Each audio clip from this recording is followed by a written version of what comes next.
Always appreciate your time on this network. I do want to touch on the latest with regards to the investigations into the investigators. The news today that James Comey is not going to be prosecuted at this point in time by the DOJ, as well as Fusion GPS being paid handsomely to dig into you yourself. But before all of that, I want to throw a qualifier out there. Recently, Sebastian Gorka, of course, the former deputy assistant to the president, put out his list of the top 20 pro-Trump politicians in Washington. And there are a lot of them out there. You, though, were number one. Now that's just one man's opinion, but I want to get your thoughts on what that means to you in the work you're doing in Washington, and how do you react to that? Well, I would like to think that it's not so much pro-Trump as much as it is pro-freedom for the American people. And I just happen to be the guy that was in a position of importance when all of this Russia nonsense, the Russia hoax, came to be, and I was the only one who could stand up and fix it. And so, I like to say, I said this at the beginning of the investigation several times when I used to talk to the mainstream media, which I no longer do. But when I did, I would say, look, if I find one Russian that colluded with Trump, I will be the first one to come out, stand here in public and say it. And the fact is, there just weren't any Russians. They were all made up. Right. And so if that makes me pro-Trump, that's fine, but it's more like I'm just, I get paid to do a job, and I showed up to work and did the job. All right, when people are noticing, people in the White House, of course. I do want to touch on something you've been heavily involved in recently, and that's the next Director of National Intelligence, that process that President Trump has been going through. Of course, he's nominated your colleague, John Ratcliffe, the congressman. Tell us why. Of course, the media immediately jumped on Ratcliffe, saying he's too political. Yeah. Then they went after his record as a federal prosecutor. Tell our viewers why he's the right man for the job.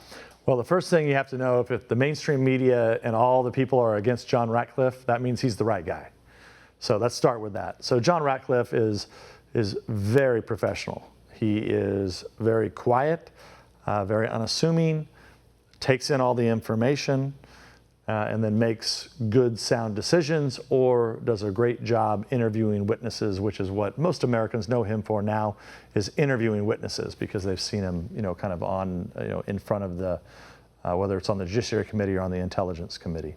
But he's got a great background, one that I think a lot of us would respect, and that is that he was worked for the Department of Justice, was the U.S. Attorney out in the eastern part of Texas. And so what would be more qualifying than that? And the president, and most of all, the president trusts him. Well, how did you help the president in this process? Well, the president is always very kind, and when it comes to intelligence and military matters and national security matters, he seeks my opinion, which I think is a good thing, right? Being that I'm, one of the top Republican officials in the Congress, he oftentimes seeks my advice, and I think he was looking at Representative Ratcliffe for several positions, but over time, getting to know him, came to trust him, and he needs somebody. Remember, this is the man that's going to have to be briefing not only the president but also the Congress, and making sure that we're getting the information that we need. Right. So why not have a guy like this that I trust, the president trusts? I believe many U.S. senators trust him. Seems like a pretty damn good guy to me. All right, and quickly, the reports were that you were being looked at. Any news you want to? Well, I think a lot of that is fake news. Okay. So, there's no question that I was on the Trump transition team initially. But I live here in California. My kids are young. They're right here in the studio today. You can't see them, but there they they're are. And I'm not moving, Right. and unless the president really needed me. But in the meantime, there's lots of people that can do these jobs, and if I can give the president good advice, I'll give him the best advice that I can. And I think on John Ratcliffe, the president came to this on his own and wanted my opinion, and I trust John Ratcliffe. The leadership in the House, both this Congress and last Congress, really trusted John Ratcliffe because he's a good decision maker. I want to move on to, of course, you're the ranking member on the House Intel Committee. Of course, Adam Schiff, the chairman of the House Intel Committee on the Democrat side, a fellow Californian. Of course, he is set to see a lot of challengers in 2020, one of which was sitting in this chair a couple of weeks ago, an attorney out of L.A., Eric Early. Eric said from that chair that Schiff is a national disgrace. Talk about the weight of that particular seat. Granted, it's in Hollywood, but talk about the weight of that seat and the possibility of pushing out Adam Schiff. Well, what we need to do here in California is it's very frustrating because the voting system has been ruined here. I mean, they mail ballots to everyone. I mean, now you can actually go out and pick up ballots. So we need a challenge across the entire state. That is a very difficult seat for us to win, but also at the same time, my seat's a very difficult seat for the Democrats to win. And yet, they threw nearly $12 million at me. They continue to attack me today. So I think where at the same time the Democrats use Adam Schiff and others to raise money, I think Mr. Early is a good candidate, qualified candidate, and if he can raise money, I think he can get a message across. Well, on that, Democrats did pump a lot of money into that battle against you in 2018, but your fundraising efforts have made headlines in themselves. You raised $2 million, close to $2 million in the second quarter. I'm pretty sure that's just about more than most of the incumbents out there. Now, what's the secret there in your fundraising efforts? And oh, by the way, well, you've got the Sacramento Bee, you've got these other newspapers coming at you with unfair articles that are being pushed. What's the secret? Well, the secret is that thank God there's good Americans out there that stepped up and to help me out because I really needed it. And look, they're not done yet. They continue to want to come after me. So the thing that we try to do is we try to get our message out there.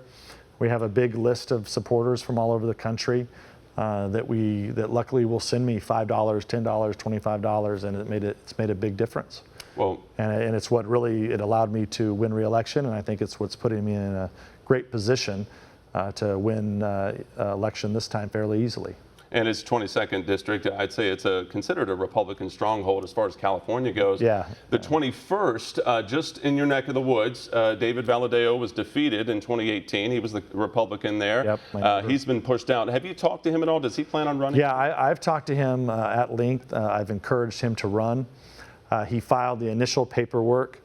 He's with his family right now on vacation, and he's going to have a decision here within the next couple weeks. One of the things that talking about the ability for us to fundraise, we just launched a new program called Win Red. And this is going to allow us to, across the country, for Republicans and conservatives to know, okay, if we want to take out Nancy Pelosi and we want to see the Republicans back in control, what are the races we need to win? And is there a place I can go to hit one button, and if I want to give $2, $5, $10, $100 to candidates that can help us win back the majority, we need to win 18 seats. Right. We have to hold ours and win 18 seats. If Trump can carry the seats that he carried last time and we can win all those seats, we can win back the majority in the House. So if you go to Win Red, it's something that we're developing. As more and more people get on it, it's going to be a way that we can share supporters from all over the country. I'm now moving everybody who supports me and gives and donates to my campaign. You'll be on Win Red from now on, from here on forward. Want to see more videos like this? Click on the link below and subscribe to One American News on YouTube, and call your cable provider and kindly demand that One American News is added to your lineup. Call and subscribe today.